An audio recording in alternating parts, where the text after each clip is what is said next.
أعوذ بالله من الشيطان اللعين الرجيم. بسم الله الرحمن الرحيم. الحمد لله رب العالمين، والصلاة والسلام على خاتم النبيين وإترته الطيبين الطاهرين، ولعنة الله على أعدائهم أجمعين. أما بعد، فقد قال الله الحكيم في كتابه الكريم: بسم الله الرحمن الرحيم. وَإِذَا فَرَغْتَ فَانصَبْ وَإِلَى رَبِّكَ فَارْغَب. وقال سبحانه وتعالى: يا أيها الرسول بلغ ما أنزل إليك وإن لم تفعل فما بلغت رسالته والله يعصمك من الناس.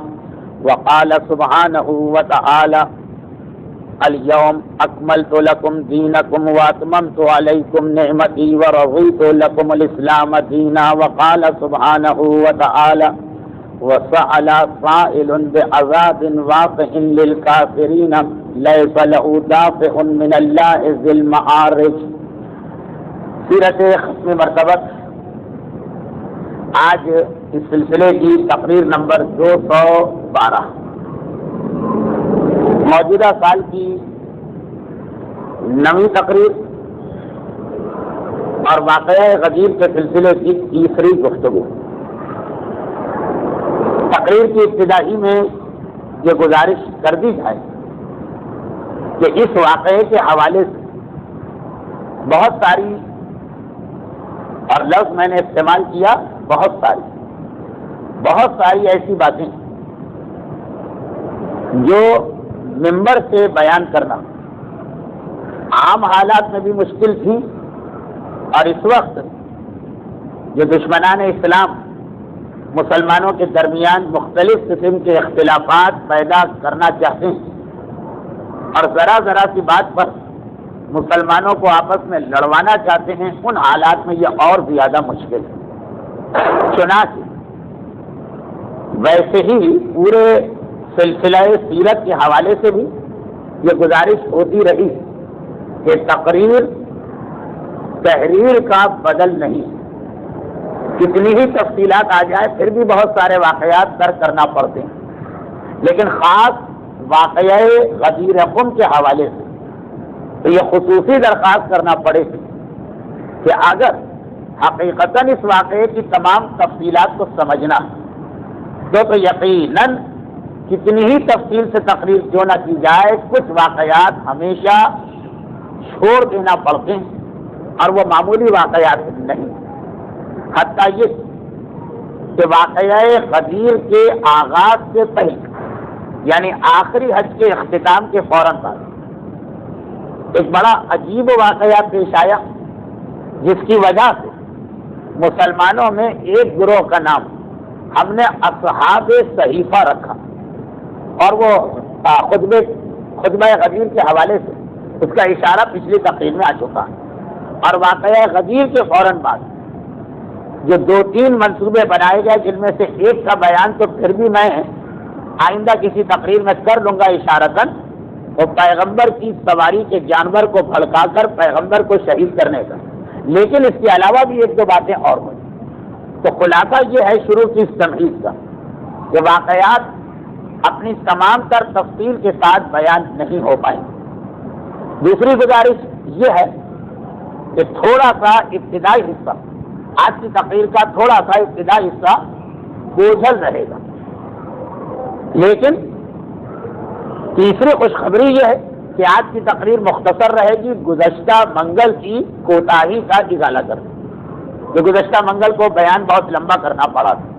آئیے ان 3 تمہیدی باتوں کے بعد پہلے تو قرآن کریم کی ان 4 آیتوں کا ترجمہ پڑھ دیا جائے کہ جو اسی ترتیب کے ساتھ واقعہ غدیر قم کی آیتیں.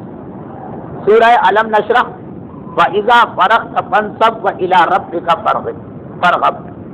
زیر و زبر کے اختلاف کے ساتھ اعلان یہ ہے کہ اے حبیب، جب تم اپنی رسالت کی ان تمام ذمہ داریوں سے فارغ ہو جاؤ تو اپنا جانشین مقرر کرو اور اپنے پروردگار کی طرف واپسی کے لیے رغبت ظاہر کرو، یعنی تیار ہو جاؤ.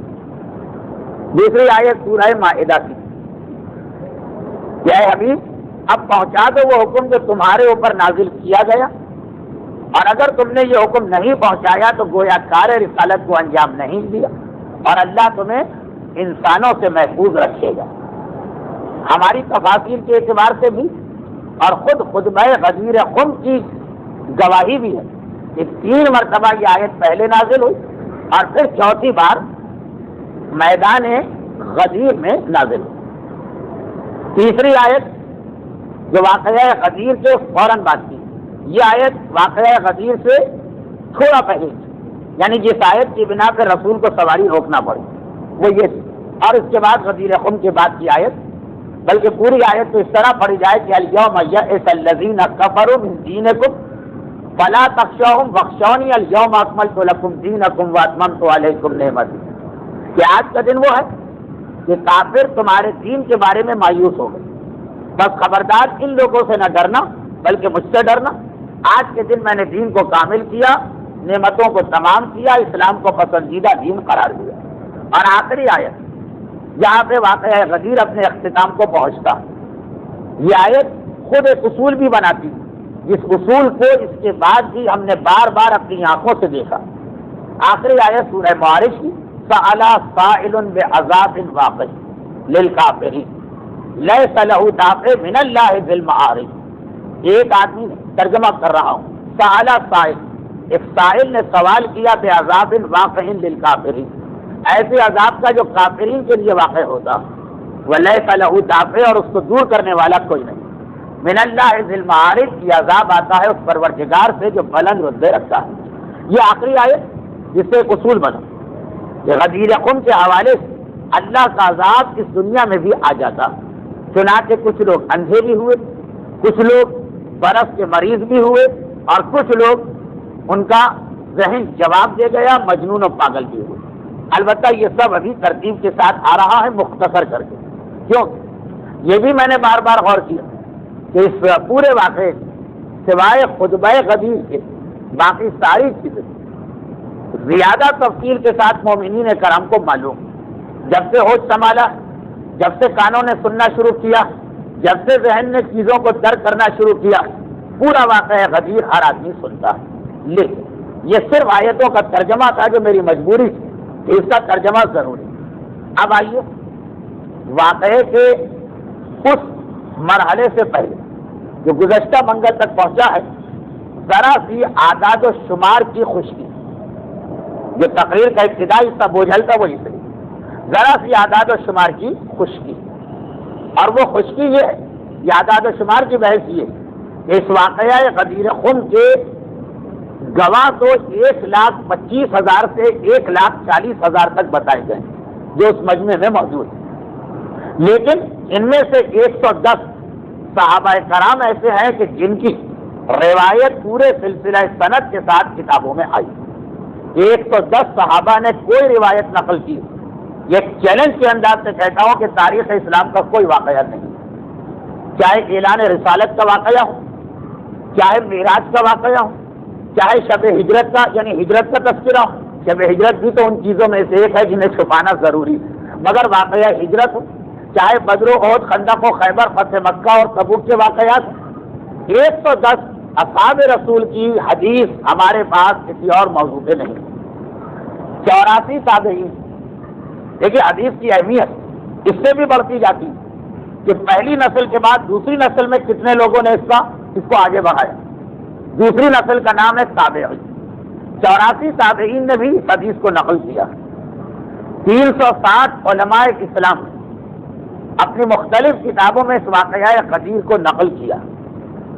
اور چوتھی اور آخری بات، پہلی آیت کو چھوڑ باقی تینوں آیتیں قرآن میں جہاں پہ آئیں تو تفاسیر قرآن کا موضوع بنا ہے واقعہ غدیر۔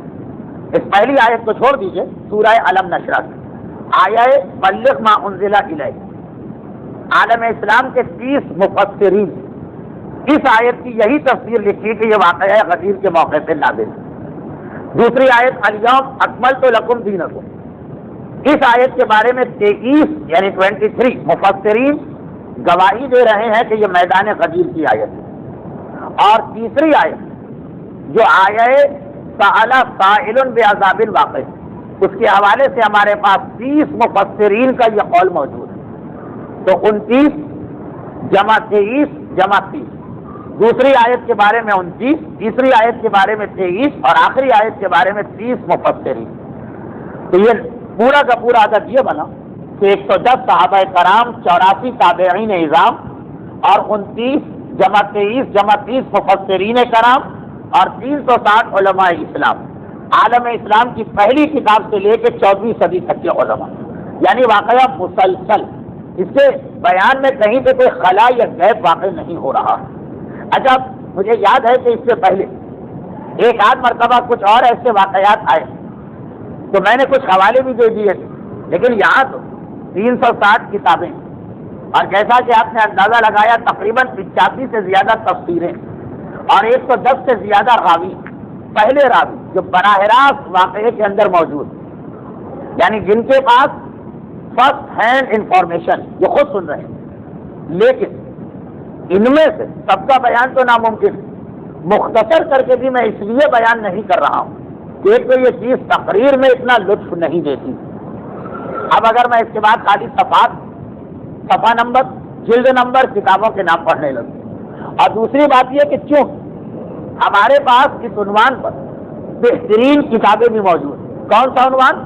جس میں فقط فہرستیں دی ہوئی، مثلا سرکار ناصر الملت علی اللہ مقامہ اور ان کے والد مرحوم فردوس مآب سید حامد حسین، جن کے بارے میں تمام نجف اور تمام حوزہ علمیہ نے کہا کہ ایسی کتاب لکھ کے گئے کہ اسلام کی 1400 سالہ تاریخ میں ایسی کتاب نہیں لکھی۔ ان کی کتاب جس کی تعریف ہو رہی ہے وہ ہے ابقات الانوار، فارسی میں ہے۔ اس کتاب کا موضوع توفہ اثنا عشریہ کا وہ باب ہے کہ جس باب میں مؤلف نے ان تمام حدیثوں کا انکار کیا ہے جو مولا کی شان میں نازل ہوئی، مگر خاص طور پہ 12 حدیث کہا ہے کہ یہ حدیثیں غلط، کہا جاتا ہے یہ نازل نہیں ہوئی۔ حدیث نور اسی میں ہے، حدیث غدیر اسی میں ہے، حدیث سفینہ نور اسی میں ہے۔ تو اب ایک ایک حدیث پر ایک ایک کتاب لکھی، چنانچہ 4 حدیثوں کو باپ نے اور باقی حدیثوں کو بیٹے نے مکمل کیا۔ عوامی اعتبار سے بیٹے کی شہرت زیادہ ہے، اس لیے کہ ان کا زمانہ بہت قریب کا زمانہ ہے، 1943 میں انتقال کیا۔ تو ابقات الانوار 1000 صفحے سے زیادہ کی کتاب، جس میں فقط غدیر خم کی حدیث کے حوالے جمع کیے گئے، مگر علماء کے لیے بھی یہ کتاب بعض اوقات بہت بھاری ہو جاتی ہے، تو عوام کے لیے تو اور مشکل ہے۔ لیکن عربی زبان میں اسی دور علامہ سید محسن امین العاملی تقریباً 25 سال کی ریسرچ کے بعد لبنان سے تعلق تھا، لیکن لبنان اور عراق اور ایران سے لے کے ہندوستان میں حیدرآباد دکن تک کی لائبریریوں کی خاک چھانی اور ایک ایک حوالے کے لیے 6 مہینے ایک ایک لائبریری میں گزارے۔ چنانچہ 25 سال کی محنت کے بعد 10,000 صفحات میں مشتمل کتاب لکھی الغدیر، 20 جلدیں ہیں، لیکن میری معلومات کے مطابق فقط 11 جلدیں اس کی چھپی، فقط نہیں 11 بھی بہت بڑی چیز۔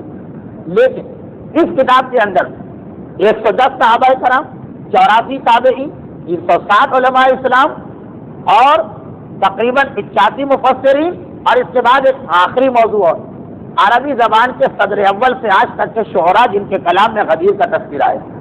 البتہ عربی میں بھی کتاب ہے اور بڑی ضخیم ہے، پھر بھی اس کی پہلی جلد کا اردو میں ترجمہ چھپ چکا، خلاصہ کر کے اس کے اندر آپ کو ساری تیار فہرستیں مل جائیں گی۔ یہ میں اس لیے بھی کہہ رہا ہوں کہ اپنی تقریر میں یہ حوالے نہیں لانا چاہتا ہوں، اور اس لیے بھی کہہ رہا ہوں کہ یہ ایک ایسی ہی ضروری کتاب ہے جو ہر گھر میں ہونا چاہیے، کہ جیسے لغت، مفاتیح الجنا یا توضیح المسائل۔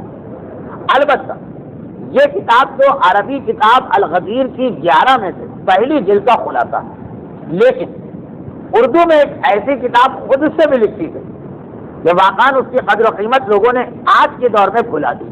مرحوم آغا سلطان مرزا کی البلاغ المبین، البلاغ المبین میں غدیر کے علاوہ بھی جو حدیثیں ان کے حوالے جمع کیے گئے۔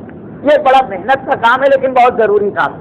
کبھی ضرورت نہ پڑے 10 سال نہ پڑے، اور کبھی اچانک کوئی آدمی پوچھ لے کہ تم اتنا غدیر کرتے بتاؤ یہ لکھا کہاں پہ؟ تو اتنے مشہور واقعے کا ایک حوالہ بھی ہمارے پاس نہیں ہوتا ہے کبھی کبھی، البلاغ المبین تو وہ کتاب کہ اگر کہ ذرا مہنگی ہے لیکن گھر میں رہے تو نسلوں تک کام آ سکتی. یہ ہو گئے سارے حوالے، جس کی وجہ سے اب میں اپنے موضوع کو بدل رہا ہوں، یعنی اپنے آپ کو ذرا ہلکا پھلکا محسوس کر رہا ہوں کہ مجھے یہ سارے حوالے تقریر میں دہرانے کی ضرورت نہیں. زبانی کسی کو یاد نہیں ہوتی. اگر یہ کتابیں نہ ہوتی، کون سی کتابیں جن میں فقط فہرست دی ہوئی، تو پھر یہ سارا مجھے ایک ہفتے رٹ کر آج آپ کو سنانا پڑتا، وہ میری محنت بھی بچ گئی.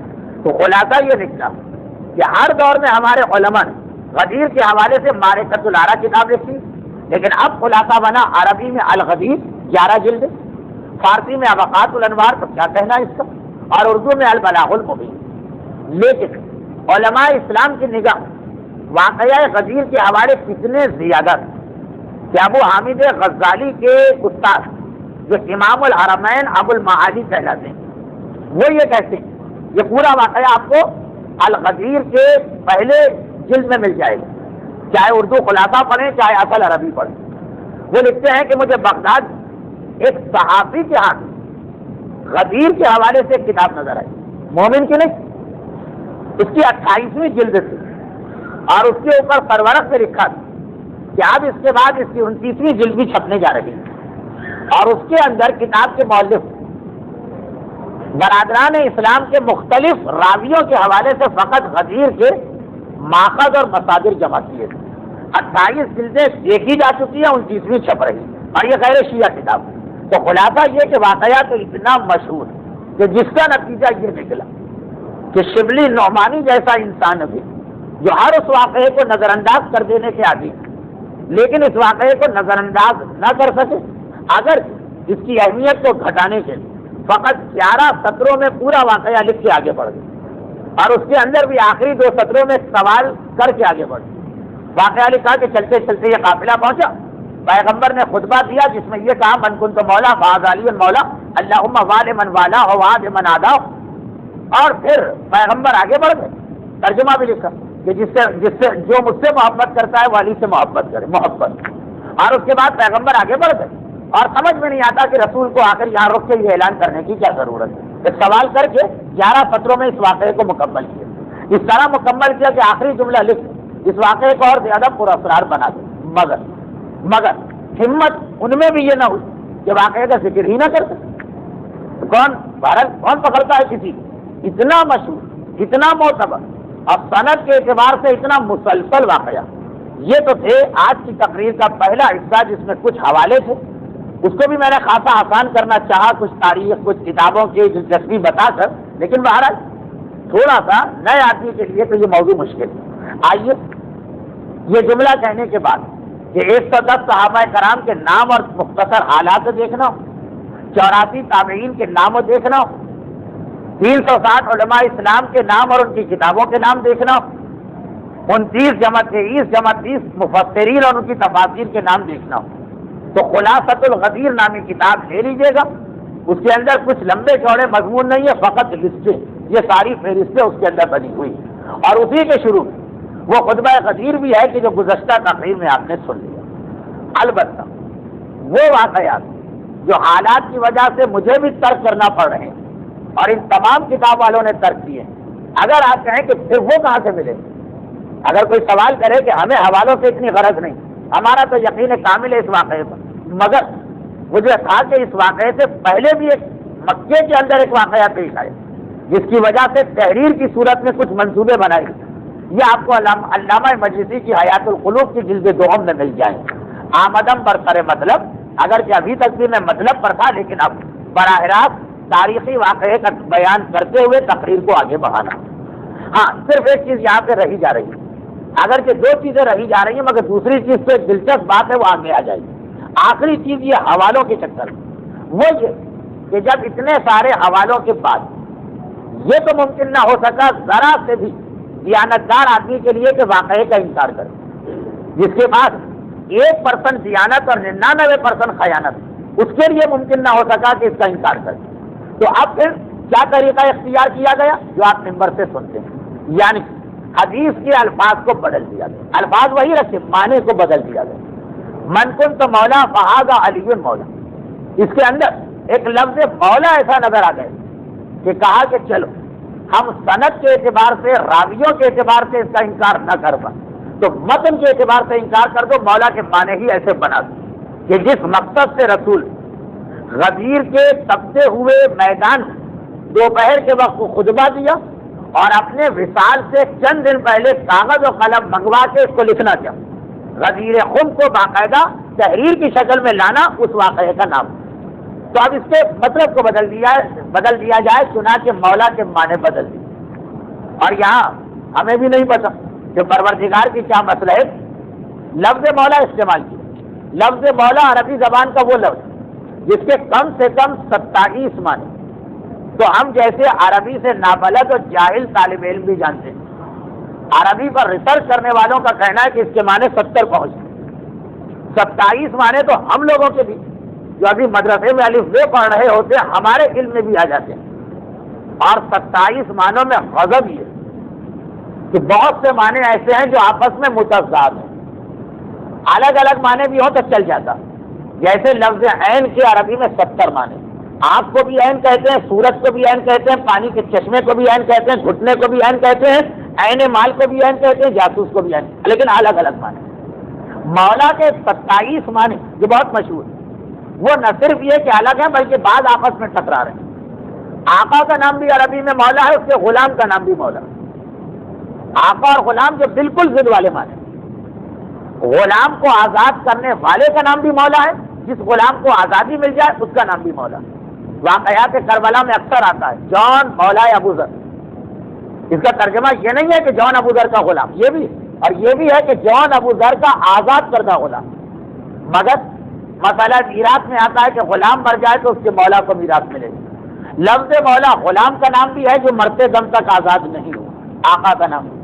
لفظ مولا اس غلام کا نام بھی ہے جو آزاد ہوا، اور لفظ مولا اس کے آقا کا نام بھی ہے جس نے اپنے غلام کو آزاد کیا۔ اس کے بعد اس کے معنی شروع ہوتے ہیں، لفظ مولا اللہ کو بھی کہتے ہیں، لفظ مولا بندے کو بھی کہتے ہیں، لفظ مولا دوست کو بھی کہتے ہیں، پڑوسی کو بھی کہتے ہیں، رشتہ دار کو بھی کہتے ہیں۔ چچا کا نام بھی مولا ہے، چچا کے بیٹے کا نام بھی مولا۔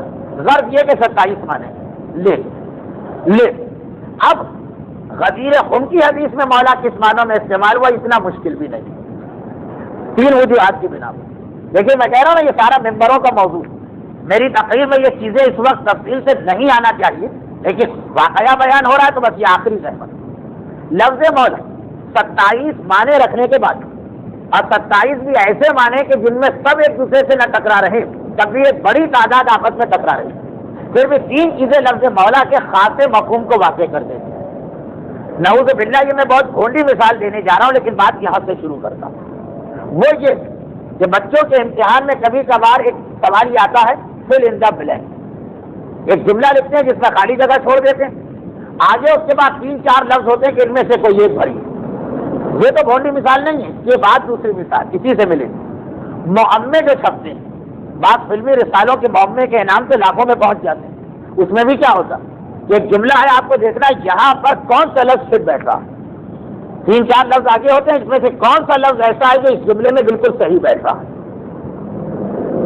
مثلا خالی جگہوں کے بغیر آج کل زندگی نہیں گزر سکتی، یہاں پہ بیوی صحیح ہے تو ٹی وی صحیح۔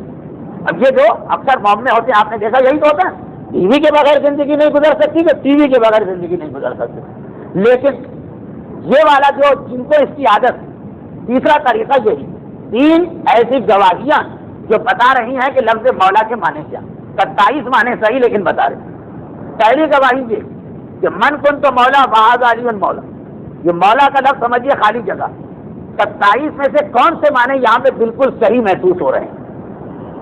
یہ غدیر کتاب کی پہلی جلد یہ انہوں نے کوشش بھی کی، یعنی بڑی اچھی کوشش، شخصیت ایسی کہ مراجع ان کا احترام کرے، میرا لفظ تو ان کی توہین بن رہا، کہ انہوں نے کہا کہ یہ حدیث ہم لیتے ہیں، من کن تو مولا فعلی مولا فہذا علی مولا، یہ سمجھتے ہیں کہ دونوں جگہ لفظ مولا خالی، اور مولا کے 27 معنی انہوں نے لکھے سامنے، ایک ایک لفظ کو یہاں پہ سیٹ کرنے کی کوشش کی۔ میں جس کا خدا ہوں علی اس کا خدا، ایک مولا کے معنی رب پالنے والا، یہ معنی نہیں۔ ایک معنی مثلا چچا، میں جس کا چچا ہوں علی اس کے چچا، یہ معنی بھی یہاں پہ بالکل سیاق و سباق کے خلاف ہو گئے۔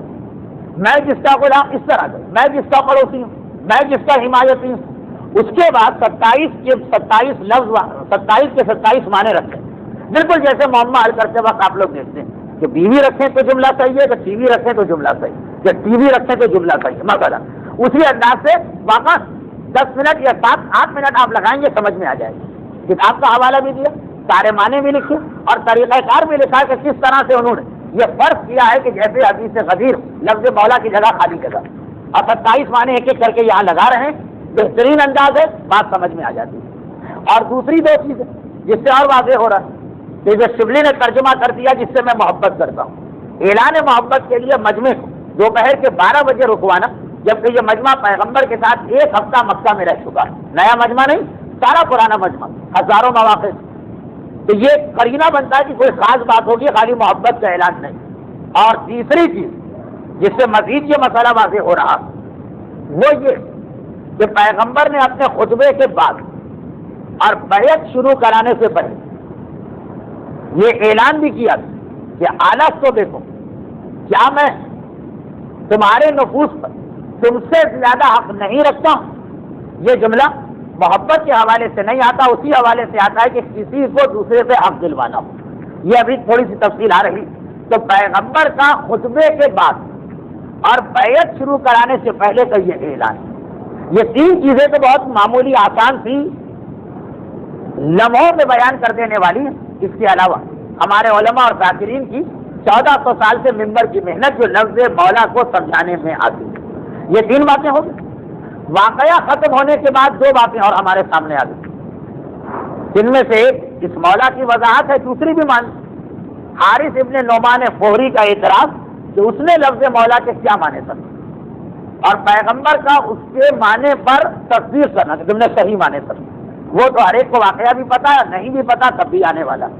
اور 5ویں چیز، اہل بیت کا استدلال اس واقعے پر جسم، اس کا انکار کرنے والوں کو بد دعائیں دی ہیں۔ باقاعدہ ایک فہرست یہ بھی ملا لیجیے گا، اور یہ آپ کو ان کتابوں میں مل جائے گی۔ میں نے اب تک 4 فہرستیں بتائیں، 110 راوی، 84 تابعی، 360 علماء اور ان کی کتابیں، تقریباً 85 مفسر، 2 فہرستیں اور آتی ہیں۔ 5ویں فہرست یہ آتی ہے کن لوگوں کو بد دعا دی گئی، جو غدیر خم میں تھے اور بعد میں انکار کر دیا اس روایت کے بارے میں۔ کچھ نے صاف انکار کر دیا، کچھ نے وہی بہانہ بنا دیا، میں بھول گئے۔ یہ 5ویں فہرست ہے کہ کتنے لوگ۔ اور 6ٹھی اور آخری فہرست یہ کہ خود اہل بیت اطہار حدیث من کنتو واقعہ غدیر کے بعد کتنی جگہوں پر اپنے حق کے طور پہ پیش کیا۔ خود مولا کے کئی واقعات ملتے ہیں، شہزادی کا واقعہ ملتا، حسنین کے واقعات ملتے ہیں، یعنی امام حسن کا الگ، امام حسین کا الگ، اور اس خاندان کے بڑے داماد عبداللہ ابن جعفر طیار۔ یہ پوری ایک فہرست، جتنی باتیں میں نے اب تک بتائیں یہ سب کی سب آپ کو ایک کتاب میں مل جائیں گے۔ آپ کو ادھر ادھر دوسرے حوالے تلاش کرنے یا واقعات ڈھونڈنے کی ضرورت نہیں۔ البتہ اب میں براہ راست واقعہ شروع کرنے جا رہا ہوں۔ میں نے کہا تھا نا تقریر کا پہلا حصہ بوجھل، وہ تو کہیے کہ پھر بھی میں نے کچھ چیزوں سے آپ کو بچا دیا، یعنی میں نے خود بھی اپنے آپ کو اس محنت سے بچایا، ورنہ اصول تو یہ ہے کہ 360 میں سے کم از کم 20-25 کتابیں اور ان کے صفحہ نمبر سنا تھا، تو کیا حالت ہوتی آپ؟ اتنی سی بات نہیں، میں آپ کی حالت دیکھ رہا ہوں۔ 110 میں سے 15-20 راویوں کے نام تو لے لیتا، 84 تابعین میں سے 10-12 کا نام تو آ جاتا، لیکن وہ سب میں نے چھوڑ دی، اور اس اطمینان سے چھوڑا کہ آپ کو ایک مختصر سی کتاب، بلاغ المبین 1000 صفحے کی کتاب، اصل تو مزہ اس کتاب میں، البتہ 1000 صفحے غدیر خم پہ نہیں، ہر حدیث کو ملا کر، لیکن الغدیر کی پہلی جلد کا خلاصہ۔ اب آئیے، یہ سارے حوالے ایک طرف، 110 صحابی، 84 تابعی، 29 جمع 23 جمع 30 مفسرین، 360 علماء اسلام، وہ واقعات کے وہ فہرست کہ کس کس کو بد دعا دی گئی اہل بیت کی طرف سے اس واقعے کا انکار کرنے پر، اور آخری جملہ یہ کہ اہل بیت میں سے کس کس نے اس واقعے کو اپنے حق کے طور پہ پیش کیا۔ یہ سب کے بعد اب مجھے آگے بڑھنا چاہیے، لیکن وقت ملا تو میں فقط اور فقط ایک روایت پیش کرتا ہوں، روایت نہیں، ایک سلسلہ سند۔ غدیر کا واقعہ آپ نے سنا، من کنت مولا فہذا علی مولا، 110 طریقوں سے نقل ہوا، 110 صحابیوں نے الگ الگ بتایا، مگر اس میں سے ایک سلسلہ میرے اعتبار سے، یہ خاص میں اپنی ذاتی بات کر رہا ہوں، خاصا برکت والا سلسلہ مجھے لگا، چنانچہ اس سلسلے کو بیان کر کے پھر آخر میں وہی بات دوہرا کر، بلکہ وہ پہلے ہی دوہرا کہ اب روایت میں شک نہ رہا تو لفظ مولا میں شک ہوا، لیکن وہ شک بھی دور ہو گیا ان 5 قرینوں کی مدد سے۔ مولا کے کون سے معنی فٹ ہو رہے ہیں؟ وقت اور ماحول دیکھیے کہ یہ اعلان کہاں کیا گیا۔ اس اعلان سے پہلے الف تو اولا کا اعلان ہوا، اس کے بعد حارث ابن نعمان نے جو سمجھا اور پیغمبر نے تصدیق کی کہ تو نے صحیح سمجھا، اور جنہوں نے اس واقعے میں مولا ولایت یعنی امامت مراد نہیں لی ان کو کس انداز سے بددعا ملی۔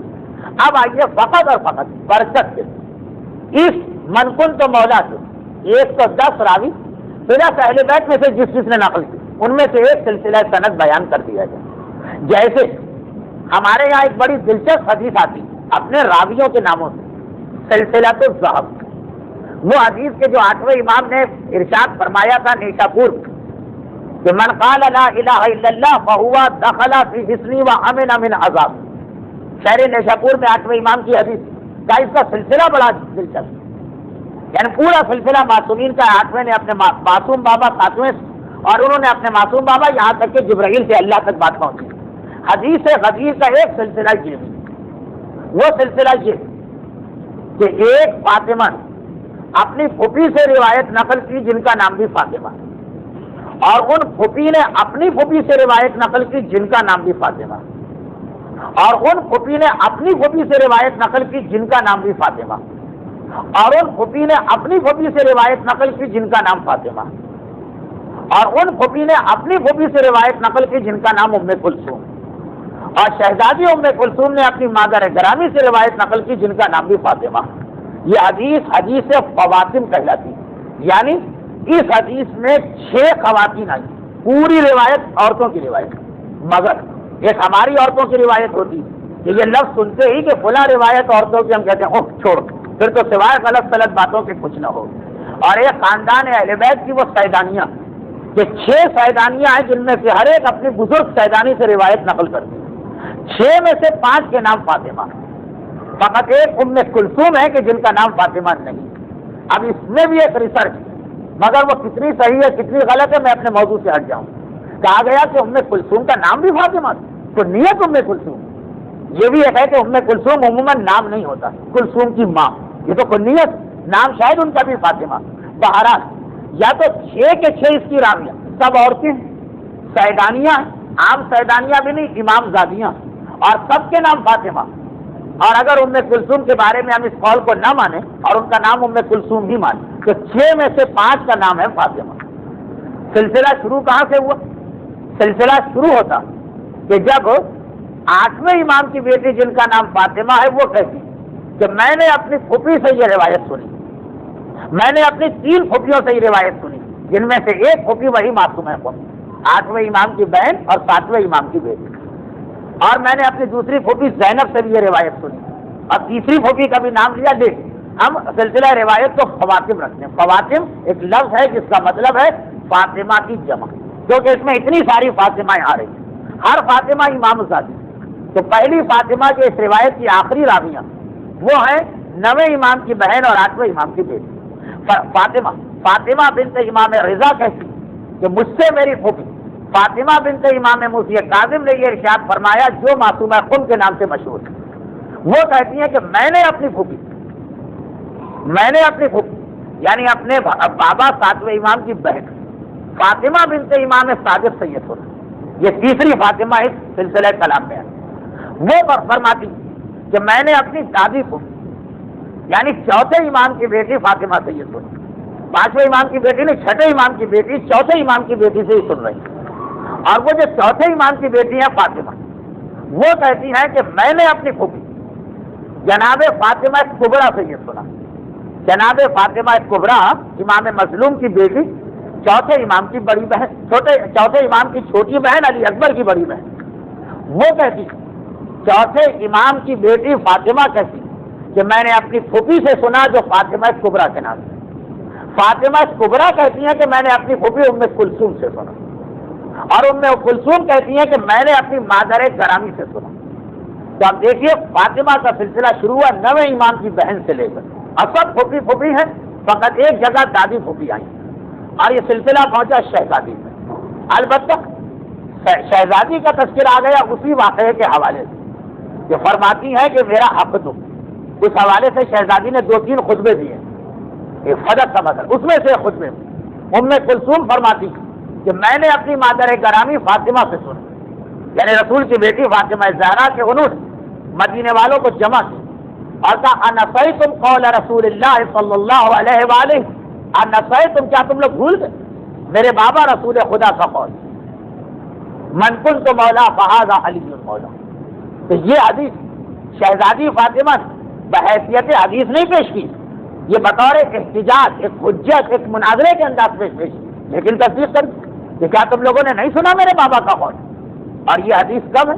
غدیر خم کے 3 مہینے کے اندر اندر شہزادی اس مجمع سے کہہ رہی ہیں جس کے ذہن میں واقعات تازہ، تو 110 صحابہ تو الگ، میں نے اس حدیث کو آج دوہرایا فقط ایک سلسلہ سند، لیکن کتنا پاک و پاکیزہ سلسلہ سند، اور اس سلسلہ سند نے کس طرح سے یہ واضح کر دیا کہ معصومین کے زمانے میں سب سے زیادہ حجاب کرنے والی امام زادیاں جو دین کے مسائل ہیں، جو دین کے احکامات ہیں، وہ کس طرح امت تک پہنچا رہے ہیں۔ یہ حدیث ان تمام فاطمہ سے ہوتی ہوئی آخر ہم تک آئی کہ نہیں آئی؟ تو یہ خود ایک دلیل کہ پردہ نشین حجاب والی وہ عورتیں جو امت کے لیے حجاب کے اعتبار سے بھی نمونہ عمل اور گھر میں بیٹھنے کے اعتبار سے بھی نمونہ عمل، مگر نہ حجاب رکاوٹ بنا تبلیغ دین میں، نہ گھر میں بیٹھنا رکاوٹ بنا احکام دین میں۔ اس گھر میں بیٹھ کر اس سخت ترین حجاب کے ساتھ بھئی ہماری عورت تو شریعت کے مسئلے سے پورا فائدہ اٹھاتی ہے، یہ چہرہ کھولنا جائز ہے اگرچہ خلاف احتیاط ہے، مگر بازاروں میں جانا جائز ہے اگرچہ واجب تو نہیں۔ تو یہ تو وہ عورتیں تھیں جو گھر میں مکمل طور پہ رہتی، پھر بھی احکام پہنچانے میں، مسائل پہنچانے میں، عقائد کو منتقل کرنے میں، احادیث و تاریخ میں انہوں نے اپنی ذمہ داری اس طریقے سے انجام دی کہ ہر امام کی بیٹی کا نام آگے، یعنی ہر امام کی بیٹی اپنے زمانے میں ایک معلمہ، 8ویں امام کی بیٹی ہو کہ 7ویں امام کی بیٹی ہو کہ 6ویں امام کی بیٹی کہ 4تھے امام کی بیٹی، خیر یہ تو ایک ضمنی بات آ گئی، اس لیے کہ شہزادی نے بطور احتجاج یہ کہا نسیتم قول رسول اللہ، کیا تم اتنے جلدی میرے بابا کا قول بھول گئے، من کنت مولا فہذا علی مولا، مگر یہ فقرہ من کنت مولا فہذا علی مولا، یہ فقرہ ایک حصہ ہے اس طویل خطبہ غدیر خم کا، کہ شہزادی مدینے والوں سے کہہ رہے کہ کیا تم یہ بھول گئے جو ہم نہیں بھولے، مگر یہ ضرور ہے کہ ہم اس جملے سے پہلے والا پورا خطبہ بھول گئے۔ چنانچہ اسی وجہ سے ہمارے یہاں غدیر خم کا بھی اصل پیغام تو سمجھ لیا گیا جو اصل، مگر جو ضمنی پیغام رسول نے دیے وہ لوگوں نے نہیں سمجھے، جس کا ایک تذکرہ میں پچھلی تقریر میں کر چکا ہوں، اور وہ یہ تذکرہ کہ سمجھا یہ گیا کہ غدیر میں نہ نماز کی بات ہوئی، نہ روزے کی بات ہوئی، نہ حلال حرام کی بات ہوئی، تفصیل آ چکی ہے، اس کی تکرار نہیں کرنا۔ اور آئیے ایک آخری بات بھی بتا دوں، جو جملہ یہ آیا نا کہ شہزادی ان سے کہہ رہی، اگرچہ وہ زیادہ ضروری کیونکہ وہ تو اصل پیغام کو ہی بھول گئے، ہم اصل پیغام کو نہیں بھولے، لیکن بہرحال کچھ چیزیں ہم بھی بھول گئے، اور دوسری جو چیز ہم بھول گئے، دوسری جو چیز ہم لوگ بھول گئے وہ کیا بھول گئے؟ وہ یہ بھول گئے کہ حدیث کے اندر وہ لفظ آیا جو پوری کوشش ہے شبلی نعمانی کی کہ کسی طرح وہ لفظ فٹ آ گیا، اور ہمارے علماء اعلام کی 1400 سال کی زحمتیں اور محنتیں کہ وہ لفظ جو تم لا رہے ہو وہ حدیث غدیر میں نہیں، اور آج کے مومن دشمنان اہل بیت کا پسندیدہ لفظ حدیث میں شامل کر دیں۔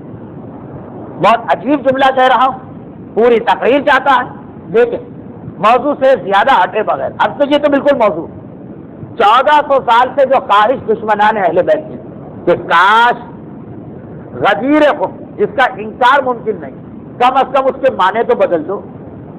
صاحبان ایمان نے پتہ نہیں کس غلط فہمی میں دشمنوں کی خواہش کو قبول کر کہا اگرچہ ہمارے علماء اپنی گردنیں کٹوا دی غدیر کے معنی نہیں بدلنے، لیکن ہمیں بڑے سلو پسند، ہم تمہاری خواہش میں غدیر کے معنی بدل رہے ہیں، یعنی ایسے معنی آج ہم نے غدیر کے بنا لی کہ بقول دشمن اہل بیت کہ اگر یہی آپ کا عقیدہ ہے تو ہم نے اور آپ نے تو کوئی فرق ہی نہ رہا، آئیے ہم اور آپ گلے ملیں۔ عجیب بات ہے، دنیا کو ہم سے ساری دشمنی ہے غدیر کے واقعے سے، اگر ہم غدیر نہ مانیں نکال دے غدیر، کسی کو ہم سے کوئی اختلاف، تو گلے ملنے کو ہم سے تیار ہے، اور ہمیں پتا ہے کہ ہمارا سارا ایمان جو ہے وہ غدیر میں چھپا۔ بھونڈی مثال ہے، لیکن ایک بھونڈی مثال اور سن لیجیے، ہم کہانیوں میں پڑھتے ہیں کہ جادوگر کی جان طوطے میں ہوتی ہے، اب وہ طوطا پتہ نہیں کہاں کون سے باغ میں اور کون سی پہاڑی پہ ہوتا ہے، لیکن بہرحال جادوگر کی جان چھوڑتے ہیں۔ اس جادوگر کو 1000 دفعہ مار لو یہ مرے گا ہی، کسی طریقے سے ہاتھ میں ڈال دو، تلوار سے کاٹ ڈالو، گولی مار دو، سوپ کے منہ پہ اڑا دو، کیوں؟ اس لیے کہ اس کی جان اس میں نہیں، اس کی جان طوطے میں۔ اگر اسے ختم کرنا ہے نا تو جا کے اس طوطے کی گردن مڑوڑو۔ اب پتہ نہیں یہ کہانی والی بات کہاں صحیح، کہیں صحیح ہو کہ نہ ہو، ہمارے اوپر پوری اتر گئی۔ ہماری جان ہمارے جسم میں نہیں، ہماری جان واقع ہے غدیر میں۔ چنانچہ مومنین کی گردنیں کاٹی گئی، مومنین کو آگ میں جلایا گیا، مومنین کے بچوں کے لاشیں گرائے گئے، کوئی فرق نہیں پڑا، ہم زندہ تھے، زندہ ہیں، زندہ رہیں، اس لیے کہ ہماری جان ہم نے آئی نہیں، ہماری جان غدیر میں۔ جب تک غدیر موجود، ہماری گردنیں بھی کاٹ دو تب بھی ہم زندہ، ہمارے بچوں کے لاشیں گرا دو ہم زندہ، لیکن ہماری جان غدیر میں۔ غدیر کو اگر کوئی نقصان پہنچاتا ہے تو ہم مر جائیں، اگر غدیر ختم ہو جاتا ہے نا پھر کوئی ہمارے خلاف تلوار نہ چلائے، ہمارا وجود مٹ جائے گا۔ اگر غدیر کا واقعہ ختم ہو جاتا ہے، کوئی ہمیں آگ میں نہ جلائے، ہم ویسے ہی مر جائیں۔ تو واقعہ جس طرح سے پرانے زمانے کی جادوئی کہانیوں، جادوگر کی جان طوطے میں ہے، اس کو نقصان پہنچاؤ یہ مرے گا، وہ بچا ہوا یہ کبھی نہیں مر سکتا، یہ اصل میں مسئلہ ہمارا، یہ رمز، یہ اشارہ، یہ ہماری طرف کہ غدیر اگر بچ گیا، غدیر محفوظ ہے، ہم کبھی نہیں مر سکتے۔ 1400 سال سے خون کی ندیاں بہائی جا رہی ہیں، کیا فرق پڑا؟ اب اسی شان سے اور زیادہ چمک گئے اور زیادہ ابھر گئے۔ اور اگر کسی طرح سے غدیر کو نکال لو اسلام میں، ہم فوراً مر جائیں۔ تو غدیر ہماری جان ہے۔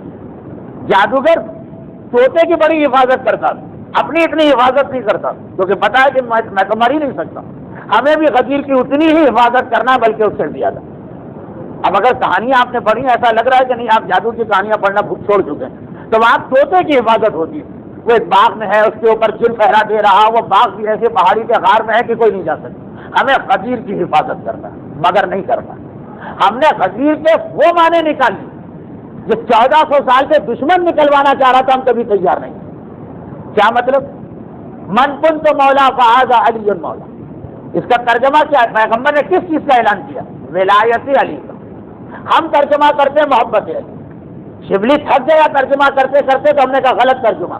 لیکن آج اگر کسی سے پوچھیے غدیر خم کو تم مانتے ہو، اس کی دلیل کیا؟ کسی مومن سے پوچھیے کہ تم غدیر خم کو مانتے ہو، اس کی دلیل کیا؟ دلیل یہ کہ ہم علی سے محبت کرتے ہیں۔ ارے محبت کا اعلان غدیر میں ہوا ہی نہیں، نہ ہو سکتا۔ محبت کا اعلان تو اسلام میں پہلے دن ہوا تھا۔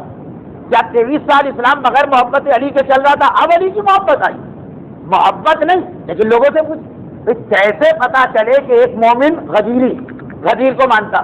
اس نے کہا میں محبت کرتا ہوں۔ محبت کا اعلان آج نہیں ہے، محبت تو قل لا اسألکم علیہ اجرا الا المودۃ، مکے کے شروع زمانے کی آیت۔ میں غدیری ہوں، دلیل اس بات کا ہے کہ میں علی کے نام کا نعرہ لگاتا ہوں۔ یہ نعرہ لگانا تو محبت کا ثبوت ہے، یہ ولایت تو نہیں۔ ولایت کے معنی کیا؟ محبت۔ یہ تو دشمن تھک گئے کوشش کر کے کسی طرح یہ معنی فٹ کر دیں۔ ولایت کے معنی کیا؟ جتنی چیزیں آپ کے ذہن میں آئیں گی میں اس لیے نام نہیں لے رہا کہ مومنین کی غلطی کی وجہ سے ان چیزوں کی توہین ہو۔ آپ نے کہا ہم نعرہ لگاتے، آپ نے کہا ہمارا دل علی کے نام پہ دھڑکتا، آپ نے کہا علی کا نام سن کے ہمارا چہرہ جو ہے وہ کھل اٹھتا، یہ تو سب محبت کی نشانی ہے۔ آپ نے کہا ہم علی کی ولادت کا جشن مناتے ہیں، یہ تو محبت۔ آپ نے کہا علی پہ غم آ جائے ہم غمگین ہوتے ہیں، یہ تو محبت۔ ولایت کہاں ہے؟ غدیر خم میں محبت کا اعلان نہیں ہے، ولایت کا اعلان۔ محبت کا اعلان تو بالکل شروع دن میں ہو گیا، اسلام پہلے دن چلا محبت، ولایت ہوا آخری دن۔ ولایت کا مقصد کیا ہے؟ مکمل ٹوٹل غلامی، یعنی جہاں علی بٹھائے وہاں بیٹھو، جہاں علی کھڑا کرے وہاں کھڑے ہو جاؤ، جہاں پہ علی جو عمل کہے وہ مان۔ ولایت کا مقصد حاکم، ولایت کا مقصد ہے ہمارے نفس پر ہم سے زیادہ حق علی کا۔ تو محبت اور ولایت کا فرق محسوس کیجیے۔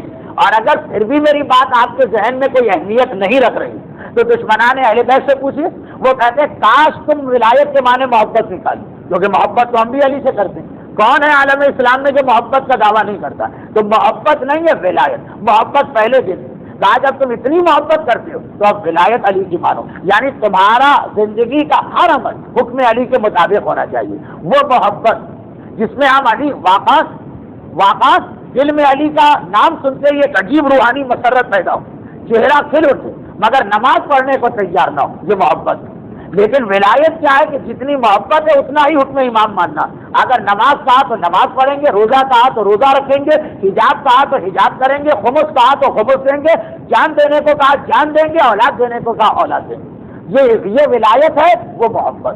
محبت اسلام میں پہلے دن سے آئی اور ولایت اس دن آئی جب رسول کی ولایت ختم ہو رہی تھی، یہاں سے علی کی ولایت شروع ہو گئی۔ تو یاد رکھیں، غدیر خم کا جو مطلب یہ نکالے کہ ہم علی سے محبت کر رہے ہیں، وہ نادانی، وہ نادانستگی، وہ بھول پنم، دشمنوں کی سازش کا نشانہ بن گیا، وہ معنی نکالنے لگا جس معنی کو روکنے کے لیے ہم پیغمبر تک نے کوشش کی تھی کہ وہ محبت والے معنی نہ آنے پائے۔ اسی لیے غدیر خم کے خطبے میں اطاعت کی بات بار بار ہوئی، نماز، روزہ، حج، امر بالمعروف، نہی عن المنکر، یہ بات بار بار ہوئی۔ کتنی بار ہوئی یہ آپ نے گزشتہ منگل کو سن لیا۔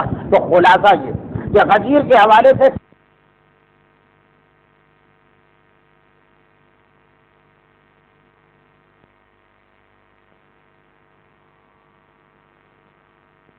لیا، یہ بھی ان کی ناسمجھی اور کھول پانے کا نتیجہ۔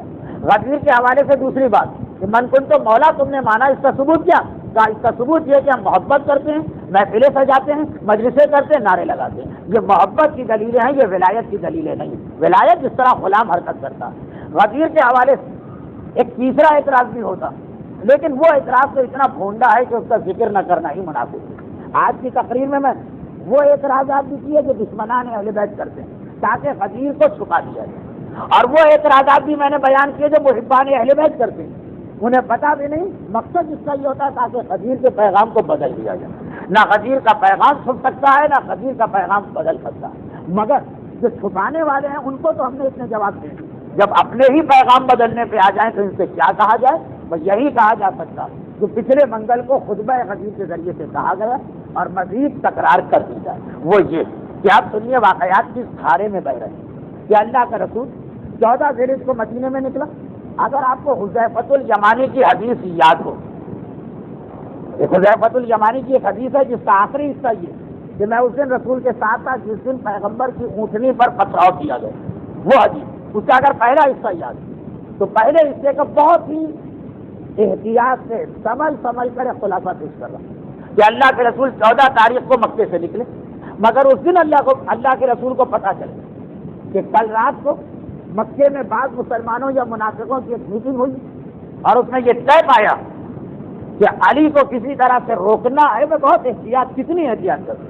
حذیفۃ الیمانی کہتے ہیں جیسے ہی اللہ کے رسول کو پتہ چلا، قافلے عام رفتار کے مقابلے میں دوگنی رفتار سے دوڑوایا اور کہا جلدی سے مدینے پہنچو۔ وہاں جاتے پہلا کام یہ تھا کہ علی کی حکومت کا اعلان کرنا۔ یہ جملہ ہے حذیفۃ الیمانی کی اس روایت کے شروع جس کا آخری ہر ایک کو یاد ہے، آخری پیغمبر کی شہادت کا منصوبہ، پہلا والا جملہ وہ بہت کم لوگ پڑھتے ہیں اور اسی لیے مومنین کی معلومات میں بھی کم۔ پیغمبر بہت تیز رفتاری سے چلے، جو فاصلہ 6 دن میں طے ہوتا ہے وہ 3 دن میں طے ہوتا ہے، مگر کچھ ایسے حالات کہ پیغمبر مدینے نہیں پہنچے، آگے راستے میں جبرائیل آ گئے، تاکہ ابھی وہ حالات ایسے کہ آگے جانا بھی مناسب ہے، یہ اعلان یہیں کر لے گا۔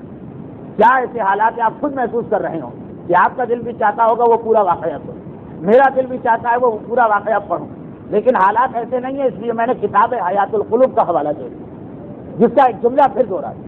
پیغمبر ڈبل رفتار کے ساتھ چل رہے تاکہ جلد از جلد مدینے پہنچ جائے۔ ایک جملہ پچھلے ہفتے میں نے بہت کہا کہ واقعات جو ہے نا وہ کوئی نئے نہیں ہوتے، وہی پرانی تاریخ دوہرا کے آتی۔ کبھی ایسا منصوبہ ہوتا کہ فلاں شخص سفر میں ہے، سفر میں اس کو روک لو تاکہ ہم اپنا جو اعلان کرنا ہے وہ کر لیں، اور جو آدمی سفر میں ہوتا چاہے وہ بحری سفر ہو، بری سفر ہو، ہوائی سفر ہو، کہیں سے آ رہا ہو، ایران سے، توران سے، لنکا سے، جاپان سے، اس کی کوشش یہ ہو کہ میں پہلے پہنچ جاؤں۔ اللہ کے رسول کے حوالے سے یہ واقعہ یعنی کتنے مختلف انداز سے میرا دل چاہ رہا ہے اس کو بیان کروں، لیکن خلاصہ کہ پیغمبر بڑی تیز رفتاری سے جا رہے ہیں، پھر جیسے ہی آدھے راستے پہ پہنچے، آدھے راستے پہ ایک میدان تھا جس کا نام تھا خم عربی میں اس جگہ کو کہتے ہیں جہاں کانٹے دار ببول کے پودے اور جھاڑیاں بہت، ہر اس جگہ کا نام خم ہے۔ جوفا آج بھی ایک میقات ہے، اس سے 3 میل دور وہ میدان تھا جنگلی جہاں پہ کانٹوں دار جھاڑیاں تھیں، ببول کے کانٹے۔ عربی میں غدیر خم، اصل میں 2 اس میں نکرہ ہے، کامن نام۔